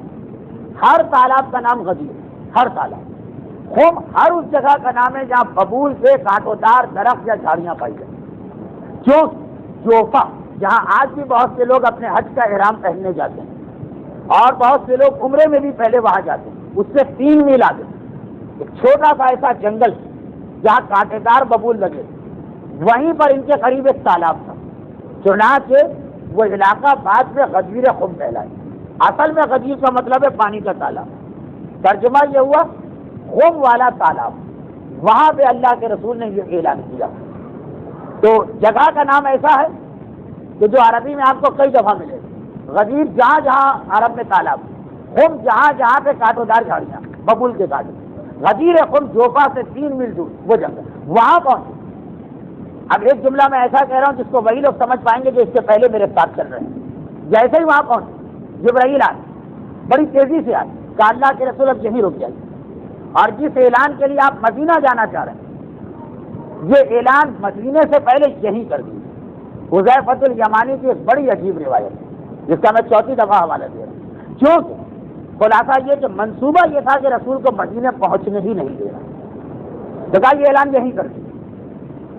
پیغمبر چاہتے تھے کہ مدینے پہنچ کے اعلان کرو، اس خاص خبر کی وجہ سے جو رسول کو مکے میں ملی۔ اچھا اب سوال ایک اور پیدا ہوتا، وہ یہ کہ مکے سے لے کے یہاں تک جوفا تک غدیر خم تک جو دشمن رسول ہیں منافقین، انہوں نے پیغمبر پہ حملہ کیوں نہ کیا؟ دو وجہ۔ پہلی وجہ، اس زمانے میں عرب کے جتنے قبیلے تھے ان کے راستے جدا ہوتے تھے غدیر خم کے تھوڑا آگے جاتے، وہاں ایک چوراہا، وہاں ایک جنکشن، تو مکے سے لے کے وہاں تک 1.5 لاکھ کا مجمع ساتھ چل رہا ہے۔ اس سے آگے نکل جائیں گے مشکل سے 10,000 بچیں گے، کیونکہ باقی جتنے قبیلے والے ہیں وہ سب کے راستے وہاں سے الگ ہوتے ہیں۔ تو ابھی تک پورا مجمع، حملہ کرنے والا انتظار کرتا ہے نا کہ وہاں جا کے حملہ کرو کہ جہاں پہ یہ مجمع بہت کم رہ جائے، نہ ہو تو بہت اچھا، مگر جو مدینے والے وہ تو رہیں گے نا۔ تو انتظار ان کا تھا وہ جنکشن سے آگے نکلے پھر حملہ کریں۔ نعوذ باللہ میں کوئی جاسوسی کہانی نہیں پڑھ رہا، یہ سارے تاریخ کے واقعات۔ دوسری بات یہ تھی کہ مکے سے لے کے جوفا تک میدانی علاقے میں حملہ مشکل، جوفا سے آگے غدیر خم سے آگے تھوڑا آگے چلیں گے پہاڑی علاقہ ہے، یعنی دونوں طرف ٹیلے اور پہاڑیاں، بیچ میں پتلا سا راستہ جاتا ہے، حملہ کرنے کے لیے یہ بہترین جگہ۔ رات کے اندھیرے میں پہاڑی کے اوپر چھپ کے بیٹھو، نیچے پتھر گرا دیں۔ تو 2 وجوہات کی وجہ سے، ایک جغرافیائی پوزیشن آگے زیادہ اچھی تھی حملے کے لیے، دوسرا یہ کہ وہاں تک مجمع بھی چھٹ جاتا تھا۔ تو غدیر خم وہ جگہ ہے جس سے تھوڑا آگے وہ چوراہا بنتا تھا کہ پھر مسلمان الگ ہونے لگتے تھے۔ تو انتظار تھا ان لوگوں کہ پیغمبر اس سے ذرا آگے نکلے، پیغمبر کو مدینے نہیں پہنچنے دینا، راستے ہی میں شہید کر دینا۔ جبرائیل آ گئے، کہا ابھی بس یہیں رک جائے، اور یہ اعلان یہیں پہ کر دیا۔ حملہ تو پھر بھی کیا لوگوں نے، اور اللہ نے وہ حملہ ناکام بھی بنایا، مگر بہرحال اب وہ بات رہی، حملہ کرنے والے بھی اب وہ جوش نہ رہا کہ بھائی جو مقصد تھا کہ علی کا نام نہ آنے پائے وہ اس سے پہلے آ گئی۔ یہ وجہ تھی غدیر خم کے انتخاب کی۔ چنانچہ جبرائیل آئے اور آنے کے بعد کہا کہ اللہ کا حکم آیا کہ یا ایھا الرسول بلغ ما انزل الیک، پہنچا دے اسے۔ پیغمبر نے ایک سوال کیا، سوال یہ کیا کہ جبرائیل کیا اس کے ساتھ اللہ نے وعدہ عصمت کیا ہے کہ نہیں کیا؟ یہ حکم تو اللہ کا عرفات کے میدان میں بھی آ چکا تھا، یہ حکم تو اللہ کا مسجد خیف یعنی مینا میں بھی آ چکا تھا، اور یہ حکم تو اللہ کا مکے سے نکلتے ہی ایک قدم پہ آ چکا تھا، 3 دفعہ پہلے بھی آ چکا تھا نا۔ تو 4تھی مرتبہ جبرائیل حکم لے کر پیغمبر نے وہی سوال کیا کہ خالی حکم ہے کہ آگے یہ وعدہ بھی ہے کہ واللہ یعصمک من الناس، یہ والی تفسیر پہلے آ گئی جب جبرائیل نے کہا کہ ہاں اس آیت کے اندر آگے چل کر یہ حکم دی، پوری آیت پڑھی، تب پیغمبر وہاں رکے۔ تو یہ 2-3 باتیں ذرا قابل توجہ کہ یہاں پر بھی رسول نے پہلے چیز پوچھوائی۔ رسول ڈرتا نہیں ہے، خوف زدہ نہیں ہوتا، خوف اپنی جان کا نہیں تھا، خوف اسلام کے ختم ہونے کا تھا۔ تفصیل 2 ہفتے پہلے کی تقریر میں آ گئی، اور جگہ وہ تھی کہ جہاں تک مجمع رسول کے ساتھ تھا اب یہ مجمع الگ ہونے والا۔ اگرچہ اگلا جملہ مجھے کہنا نہیں چاہیے کہیں آپ لوگ اور کنفیوز نہ ہو جائیں، مگر اشارتاً کہتے کہ بعض لوگوں نے کہا اس کے اندر فقط ایک خرابی سامنے آتی ہے، وہ یہ کہ عرب کے سارے علاقے ان کے راستے غدیر خم سے الگ ہوتے تھے، مگر یمن تو ویسے ہی مکے کے الٹی طرف، تو اندازہ یہی کہ یمن جانے والے بھی عام طور پر غدیر خم تک آتے تھے، اس واقعے میں نہیں ویسے وہاں سے، کیونکہ دریا بہت قریب۔ آپ میں سے جو حضرات جوفا سے ذرا آگے گئے ہوں، ایک جگہ آتی ہے جوفا سے 10 کلومیٹر پر رابغ، وہاں جا کے لوگ بیٹھتے ہیں، ایسی ٹھنڈی ٹھنڈی ہوا آتی ہے کہ پہلے جب حج پہ لوگ جاتے تھے اب وہ راستہ ہی بدل دیا. پہلے جو حج پر جانے کا راستہ تھا اس میں غدیر خم آتا تھا. سن 84 سے جو راستہ بنا ہے مکے مدینے کا غدیر خم اس سے سینکڑوں میل دور ہو گئے. تو لوگ کہتے تھے مولانا ہم نے تو عرب کے صحرا کی اتنی برائی سنی کہ آگ برستی ہے اور لو چلتی ہے اور آدمی جھلس جاتا. یہ ایسی ٹھنڈی ٹھنڈی ہوا کہ ہمیں لگ رہا ہے کہ ہاؤس وے یا سینسپت پر بیٹھے. اور میرا جواب ہوتا تھا صحیح لگ رہا, آپ ہاؤس وے ہی پر بیٹھے ہیں اس لیے کہ یہاں سے مشکل سے 200 گز پیچھے دریا. کون سا دریا؟ ریڈ سی, بحیرہ قلزم. تو جوفا کے قریب اور غدیر خم کے قریب دریا, باقاعدہ بڑا دریا سمندر, وہاں سے یمن کے لوگ کشتی میں بیٹھ کے جاتے ہیں. ابھی آپ کی سمجھ میں جملہ اتنا نہیں آیا ہوگا اس لیے کہ جس کے ذہن میں نقشہ ہو, مگر چونکہ تقریر کو کوشش کر رہا ہوں ہر اعتبار سے مکمل کروں, اس اعتراض کا جواب بھی دے دوں کہ یمن والے ان کو کیا ضرورت تھی یہاں تک آنے کی, اس لیے کہ یہ مکہ, یمن ادھر ہے, غدیر خم ادھر ہے. جواب یہ مکے سے یمن کا راستہ پہاڑی راستہ ہے, غدیر تک آ جاؤ کھلا راستہ, وہاں سے دریا کی کشتی میں بیٹھو آرام سے یمن پہنچ جاؤ گے. یہ ایک ضمنی بات آ گئی. اس جملے کی وضاحت کہ غدیر خم تک سارا لشکر ایک ساتھ آ رہا. اور عجیب اتفاق دیکھیں کہ اس میدان غدیر میں جو مولا کے انتہائی مخلص ماننے والے ان کی فہرست دی ہے, اس میں یمنی لوگوں کے نام, اور جو مولا کے خلاف سازش کرنے والے ہیں اس میں 5 نام ہیں کہ یہ 5 آدمی باہر سے قریش تھے, ان میں سے بھی یمنیوں کے نام. 100% ثابت ہو گئے کہ غدیر خم تک یمن کے لوگ اس لشکر میں شامل ہیں. ان محبوں میں بھی نام ہے جو خوش تھے اس دن اور جشن منا رہے تھے, ان دشمنوں میں بھی شامل ہے جو یہاں سے آگے رسول پہ حملہ کرنے جا رہے تھے. ذرا سا یہ 2 منٹ آپ کو کھلے ہوں, لیکن جن کے ذہن وہ اعتراض موجود ہے کہ یمن کے لوگ یہاں کیسے آ گئے, ان کے لیے یہ جواب بہت ضروری ہے. جیسے جبرائیل آئے, پیغمبر نے بلال کو حکم دیا کہ اذان دو, مگر یہ اذان وہ ہے جس میں جملہ بڑھا دو حی علی خیر العمل. دیکھیے یہ اذان ایسی ہے جس کے فوراً بعد نماز ظہر پڑھی جائیے, صرف خطبہ کی. چنانچہ اعمال غدیر میں آپ کو یاد ہوگا کہ ظہر کے وقت ہی اعمال ہوتے ہیں. تو اگر 1 بجے نماز کا وقت ہے 12 بجے اذان دی گئی, خالی اذان نہیں دی گئی کس دوران, وہ 3 جملے بھی کہے گئے. کہ پہلا جملہ یہ کہا گیا کہ جہاں ہیں وہ یہیں بیٹھ گئے, دوسرا جملہ کہا گیا جو آگے گئے ہیں کوئی بھاگ کے جائے ان کو بلاتے, تیسرا جملہ یہ کہا گیا جو پیچھے رہ گئے ان کا انتظار کرو. یہ اس لیے ضروری تھا کہ اتنی سخت گرمی کہ بقول اردو محاورے کے کہ چیل بھی انڈا چھوڑ دے, لو چھکر چل رہے ہیں. ویسے ہی 12 بجے کا وقت عرب میں سب سے سخت وقت ہوتا ہے, اور خاص طور پر اس کھلے میدان, سایہ بھی نہیں. پہاڑی علاقہ ہوتا کسی سائے میں چلے جاتے, پہاڑ تو آگے شروع ہونے والے. ببول کے چند درخت تھے لیکن چند بہت مختصر, مجمع ہے 1.25 لاکھ. اللہ کے رسول نے یہ 3 باتیں کہیں, حتیٰ یہ کہ لوگ مجبور ہو, لوگوں نے اپنے سر کے امامے کھولے, بدن کی چادر اتاری, آدھا زمین پہ بچھایا آدھا سروں پہ ڈالا, اس لیے کہ زمین بھی اتنی گرم ہے کہ کھڑا نہ ہوا. سورج بھی اتنا جل رہا ہے کہ اس کے نیچے سر بھی چھپانا ضروری ہے, پیر بھی چھپانا ضروری ہے. تو بہت ہی سکڑ کے یہ مجمع بیٹھا, اور پیغمبر نے اپنے لیے ممبر بنوایا. علامہ مجلسی کی روایت ہے کہ پتھروں کا ممبر بنوایا, جو وہاں میدان میں پتھر بکھرے تھے, لیکن مشہور روایت یہ ہے کہ بالان شتر کا ممبر بنوایا. اس کے بعد اس ممبر پہ رسول اس طرح تشریف لے گئے جو آپ نے پچھلے تقریر میں سنا کہ مولا کو ساتھ رکھا, مولا کے کندھے پہ ہاتھ رکھا رہا پورے خطبے میں.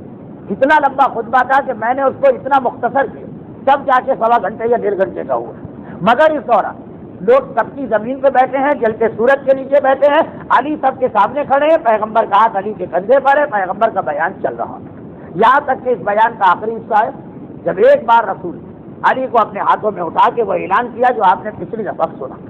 اس اعلان کے بعد پھر پیغمبر کو ترتیب بتانا تھا کہ کس طریقے سے لوگ آئیں گے اور کس طریقے سے لوگ بیعت کریں گے. لیکن ارادہ میرا بھی یہی تھا. 1 گھنٹہ ہو چکا اور ابھی بات خطبے تک پہنچی. خطبہ نہیں پڑھنا ہے, ہم انشاءاللہ آئندہ منگل غدیر کے حوالے سے آخری تقریر ہو, اور شاید اس کے بعد سیرت رسول کے حوالے سے آخری تقریر. واقعات بیچ میں بہت ہے لیکن زیادہ تر واقعات آج کل کے حالات میں بیان نہیں ہو سکتے. تو اب جا کے ہمارا ربط ملا اس جملے پر کہ اللہ کے رسول نے آگے نکلنے والوں کو پیچھے بلایا اور انتظار کیا, پیچھے رہ جانے والوں کے یہاں پہنچنے کا انتظار کیا. پالان شتر کا ممبر بنایا یا پتھروں کا, اس کے اوپر تشریف لے گئے, وہ عظیم خطبہ ارشاد فرمایا جس کا آخری جملہ تھا اللہم اغفر للمؤمنین واغضب علی الکافرین والحمد للہ رب العالمین. اور اس خطبے کے فوراً بعد پیغمبر بیعت کا سلسلہ شروع کروایا، لیکن باقاعدہ اعلان کیا، یہ نہیں کہ جس کا دل چاہے آ کے ٹوٹ پڑے بیعت سے، ترتیب کون پہلے آئے گا کون بعد میں آئے گا۔ اور اس دوران ایک سنت اور قائم کر دی، اور وہ یہ کہ غدیر خم کے میدان جیسے ہی پیغمبر کا خطبہ ختم ہو ویسے ہی وقت نماز ظہر اور عصر ملا کے پڑھی، اور اسی دن رات کے وقت مغرب اور عشاء کی نماز بھی ملا کے پڑھی۔ جو لوگ ملا کے اور الگ کے مسئلے میں کنفیوز، یہ خالی حج کی بات نہیں، غدیر خم سے یہ سلسلہ قائم ہو گیا۔ یہ میں اس لیے کہہ رہا ہوں کہ سیرت رسول کے اس سے پہلے کے واقعات، کچھ ایسے واقعات ہیں کہ رسول نے ظہر کی نماز پڑھی عصر کی نہیں پڑھی، تو اس سے کیا مفہوم نکلتا کہ الگ نمازیں پڑھنا بہتر ہے۔ مگر 212ویں تقریر آج ختم ہو گئی، اب بیان کچھ نہیں۔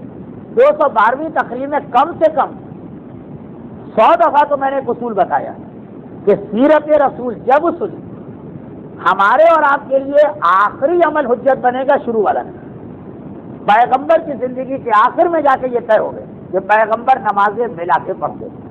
ہمارا مسئلہ ویسے وہ آج بھی وہی کہ نمازیں الگ الگ بھی ہو سکتی ہیں، ملا کے بھی ہو سکتی ہیں۔ سوال یہ بہتر کیا، ہم نے کہا بہتر کا فیصلہ ہوگا رسول آخر میں کیا چیز کہتے گا۔ اگر 22 سال رسول ایک عمل کرتے رہے اور آخری سال میں دوسرا کیا تو حجت آخری سال والا عمل بنے گا۔ یہ نہیں دیکھا جائے گا 22 سال اور 1 سال، یہاں گنتی کی یا ناپنے کی بات نہیں، یہاں بات یہ ہے کہ شریعت ہمیشہ بعد والے عمل کو حجت سمجھتی ہے۔ اگر کبھی رسول کے سامنے گانا گایا گیا اور رسول چپ رہے لیکن بعد میں اس کو حرام قرار دے دیا تو بعد والا جملہ چلے گا پہلے والا۔ اگر رسول 15.5 سال، اور صحیح معنوں میں تو یہ کہیے کہ 55.5 سال بیت المقدس کی طرف رخ کر کے نماز پڑھتے رہے اور فقط آخر کے 8 سال خانہ کعبہ کی طرف نماز پڑھے، تو ہم یہ نہیں کہیں گے کہ ترازو کے ایک پلڑے میں خانہ کعبہ کو رکھو وہ 7 کلو کا اور دوسرے میں بیت المقدس کو رکھو وہ 55 کلو کا، چنانچہ بیت المقدس کا وزن زیادہ ہے، ہم بھی بیت المقدس کی طرف نماز پڑھیں گے۔ کوئی نہیں کہے، سب کہیں گے یہ دیکھو بعد میں چاہیے۔ تو نمازیں ملا کر پڑھنے کا دائمی منشور، پہلے والی زندگی میں کبھی ملاتے تھے کبھی الگ پڑھتے تھے، یہاں سے سلسلہ چلا جو آخر تک چلا۔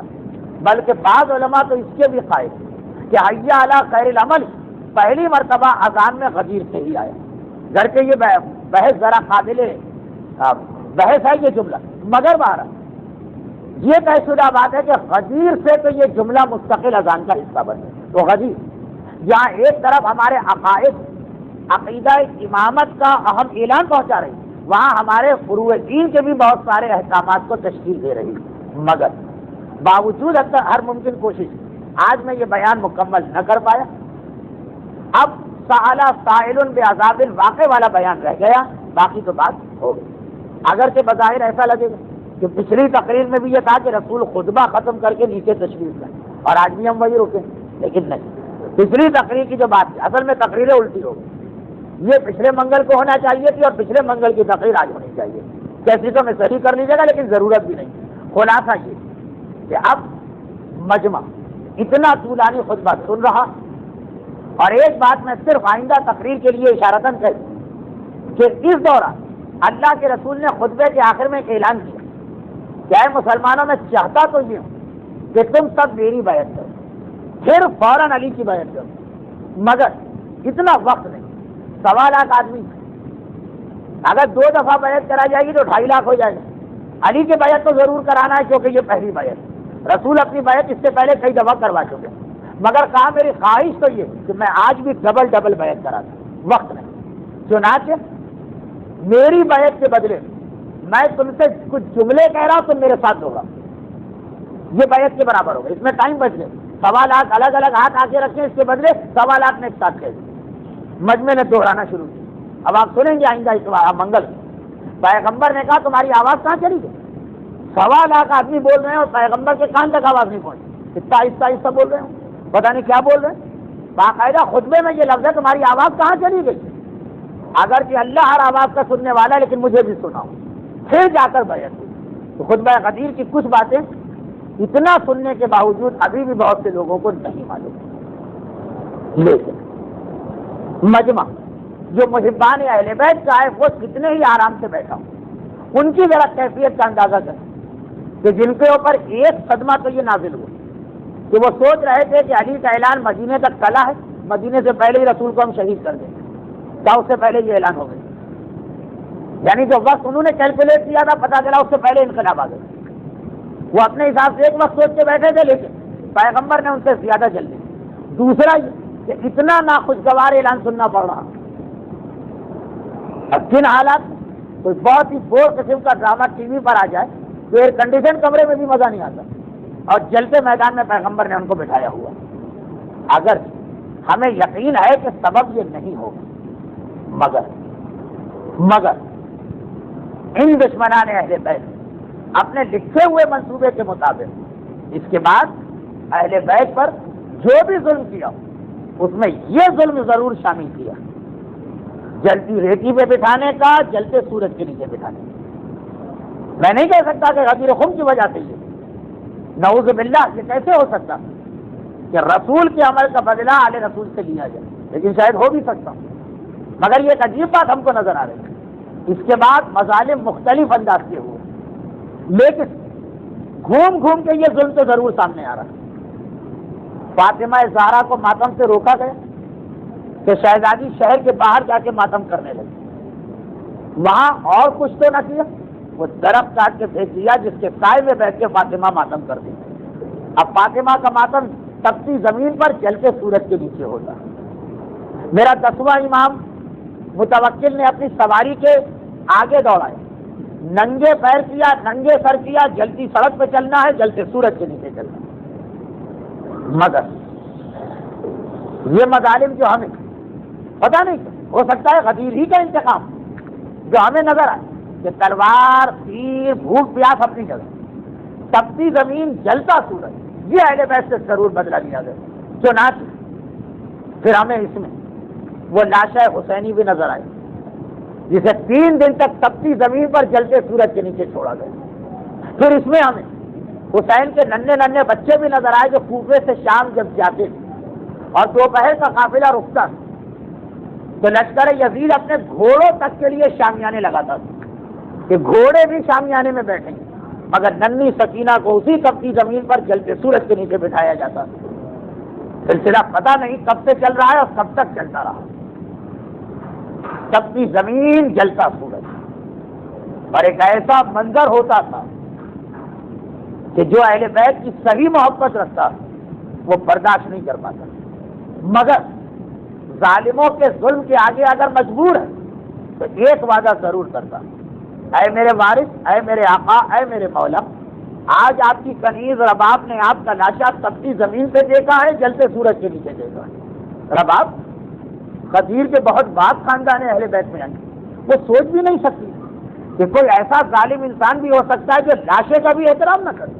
یہ منظر رباب کو ایسا تڑپا گئے، کہا آقا میں اس وقت کچھ نہیں کر سکتی، اس لیے کہ سر کی چادر نہیں ہے، ورنہ حسین کے لاشے پہ ڈال کے کم از کم سورج سے تو بچا لیا جائے، اور ہاتھ بھی آزاد نہیں ہے کہ لاشے کو اٹھا کے کہیں لے جایا جائے۔ آقا یہ ظلم دیکھ رہی ہیں، اس ظلم کو اس وقت دور نہیں کر سکتی، تو ایک وعدہ تو آپ سے کرتی ہوں، اگر میرا آقا تپتی زمین پہ پڑا رہا تو اس کی کنیز بھی ہمیشہ تپتی زمین پہ بیٹھے گی، اور اگر میرا آقا جلتے سورج کے نیچے رہا تو اس کی کنیز بھی تا زندگی جلتے سورج کے نیچے بیٹھے گی۔ جیسا ابھی آپ نے سنا، رباب نے وعدہ کیا تو 1 سال تو ان کا وعدہ خود بخود پورا ہو گیا، اس لیے کہ یہ قافلہ کربلا سے کوفہ گیا، گھوڑے تک شامیانے کے نیچے کھڑے کیے جاتے، رباب کو تپتی زمین پہ بٹھایا جاتا، پھر یہ قافلہ شام پہنچا، وہاں کا زندان ہی ایسا بنایا گیا کہ نہ اس کے اوپر کوئی چھت ہے نہ کوئی فرش ہے، لیکن جب رباب پلٹ کے مدینے بھی آ گئی تب بھی حسین کی اس کنیز نے کیسے اپنا عہد پورا کیا۔ آقا اگر ان مظالم کو نہ روک پاؤں تو کم از کم اتنا میرا وعدہ ہے کہ میں بھی اس میں شریک ہو جاؤں گی، اس مصیبت کو برداشت کرنے میں۔ جتنا عرصے زندہ رہی ہر ایک کو پتا ہے کہ نہ کبھی فرش بچھا کے بیٹھی نہ کبھی سائے کے نیچے بیٹھی، یہاں تک کہ جس دن زینب نے بھی خواہش ظاہر کر دی کہ بہن رباب آج تو ایک مرتبہ ذہن سے اٹھ کے کمرے میں آ جاؤ، جو کہ بڑی تیز بارش تھی، تو رباب کا جملہ یہی تو تھا کہ اگر یہ مصائب مجھ پر نہیں آئے تب بھی میں اس میں شریک ہونا چاہتی ہوں. ویسے قرنی دندان مبارک شہید ہونے کا سن کے اپنے دانت شہید کر لیتے, ہمارے بچے ماتم کر کے اپنا سینہ زخمی کر لیتے, تو ایک مرتبہ یہ وہی سنت ہے جو رباب کے یہاں ہے. شہزادی آج کیا خاص بات ہے کہ آج بارش ہے اور بڑی تیز بارش ہے. کیا جواب دیا رباب نے؟ ایسا لگا 5 سال گزر گئے مگر منظر اب تک رباب کی آنکھوں کے سامنے. شہزادی بارش بہت تیز ہے مگر ہے تو پانی کی بارش, میں نے تو اپنی آنکھوں سے اپنے آقا پر تیروں کی بارش ہوتے دیکھی ہے. آئے زینب رباب کو کیسے بچائے؟ سجاد کو بلا کے لائی. سجاد قریب آئے, اما رباب آئیے ذرا میرے ساتھ اس کے کمرے میں تشریف لائیے. یہ ہے پیغام غدیر, یہ ہے پیغام غدیر. محبت اپنی انتہا پر جا کر بھی شریعت کے دائرے میں رہتی ہے, شریعت کو کہیں نہیں توڑتی یہ محبت. یہی پیغام غدیر ہے رسول کے جملے, اور یہی پیغام غدیر ہے رباب کا جواب. سجاد بیٹا اتنا بتا دے, آج بیٹا ماں سے خواہش کر رہا ہے یا امام کی حیثیت سے مجھے حکم دیا جا رہا؟ ارے محبت کہہ رہی ہے حسین جب جلتی زمین پہ بیٹھے رباب تو بھی بیٹھ. شریعت کہہ رہی ہے اگر ولایت کو مانا ہے تو محبت سے ولایت کا درجہ بلند ہے. محبت کچھ کہے حکم امام مقدم ہے. غدیر کا پیغام رباب کے مسائل. ایک بار مولا سجاد نے کہا اماں آج بیٹا ماں سے بات نہیں کر رہا, آج امامت کا حکم آ رہا. آپ نے سن تو لیا لیکن میرے مولا سجاد سے پوچھیے یہ جملہ کہتے وقت کیا قیامت دل پہ گزر گئی ہوگی کہ اپنی ماں سے یہ کہنا پڑ رہا ہے آج امامت حکم دے رہی, کیونکہ پتہ ہے اس کے بغیر رباب یہاں سے آئیں گی نہیں. اور رباب کا جواب غدیر کا خلاصہ, رباب کا جواب سجاد بیٹا اگر امامت کا حکم آ گیا اب میں چلنے کو تیار ہوں. محبت کے طریقے پیچھے رہ جائیں گے, وعدے پیچھے رہ جائیں گے, امامت سب سے مقدم. مگر چلی کہاں؟ آسمان کو دیکھ کے کہا خدا بندہ تیری کنیز نے تجھ سے کچھ نہیں مانگا. آج ایک سوال ہے, امامت کا حکم بھی نہیں ٹالنا چاہتی لیکن میرے وعدے کو بچا لے. عجیب امتحان سجاد کا. جب زینب نے دیکھا کھڑے ہوتے ہوتے رباب لڑکھڑا کے گر رہی ہے, گھبرا کے پوچھا بیٹا میرے رباب کو کیا ہوا؟ سجاد نے دونوں ہاتھوں سے ماں کو تھاما, پلٹ کے پھوپھی کو دیکھا, پھوپھی اما انا للہ و انا الیہ راجعون. ارے میری مادر گرامی رباب ہمیں چھوڑ کے بابا کی بارگاہ میں خدا بندہ. رباب کی اس محبت اہل بیت اور محبت حسین کا واسطہ ہم میں سے ہر ایک کو رباب اور حبیب ابن مظاہر کی طرح آل محمد خصوصاً علی اور حسین کا ایسا ہی محبت کرنے والا قرار دے. مگر خدا بندہ محبت کی اس انتہا میں رباب کی پابندی ہے شریعت کا واسطہ, ہمیں آل محمد کی سیرت پر عمل کرنے والا بھی قرار دے. مصائب رباب کا واسطہ آل محمد کے ماننے والوں خصوصاً بانیان اور حاضرین دنیا اور آخرت کی ہر پریشانی اور دشمنان اہل بیت کے ہر ظلم سے محفوظ فرما. خداوندہ اس لاشے کا واسطہ جس کو رباب کبھی نہ بھول پائی, ہمارے تمام مرحومین خصوصاً شہدائے ملت جعفریہ اور حالیہ واقعات کے شہدا, اور خصوصاً جن مرحومین کے لیے آج سال ثواب اعلیٰ علیین میں نے جوار اہل بیت اثار سے ملحق فرما. خداوندہ اس ذکر رسالت کا واسطہ دنیا کی پریشانیاں دور کرنے کے لیے اسے سہارا اور آخرت کی پریشانیاں دور کرنے کے لیے اسے وسیلہ اور ذریعہ شفاعت قرار دے, اور یہ ذکر رسالت سننے کے بعد ہم اپنی آنکھوں سے دیکھ سکیں, اس کے لیے اپنی آخری حجت اور وارث رسول رب العالمین امام عصر والزمان کے ظہور میں تعجیل فرما. مرحوم محمد علی پوپٹ اور مرحوم غلام علی پوپٹ کے ایصال ثواب کے لیے سورہ فاتحہ. بسم اللہ الرحمن الرحیم. الحمدللہ رب العالمین الرحمن الرحیم مالک یوم الدین ایاک نعبد و ایاک نستعین اهدنا الصراط المستقیم صراط الذین انعمت علیہم غیر المغضوب علیہم ولا الضالین. مرحوم پیار علی رضا حسین کے لیے سورہ فاتحہ. بسم اللہ الرحمن الرحیم. الحمدللہ رب العالمین الرحمن الرحیم مالک یوم الدین ایاک نعبد و ایاک نستعین اهدنا الصراط المستقیم صراط الذین انعمت علیہم غیر المغضوب علیہم ولا الضالین. مرحوم رمضان علی حاجی نانجی, مرحوم عارف علی, مرحوم حسین علی, مرحوم غلام علی رحمت اللہ, مرحوم جعفر علی دیوراج, شہدائے ملت خصوصاً حالیہ واقعات کے شہدا, بانیان اور حاضرین کے تمام مرحومین, کل اموات مومنین و مومنات کے لیے سورہ فاتحہ. بسم اللہ الرحمن الرحیم. الحمدللہ رب العالمین ایاک نعبد و ایاک نستعین اهدنا الصراط المستقیم صراط الذین انعمت علیہم غیر المغضوب علیہم ولا الضالین. متوجہ زیارت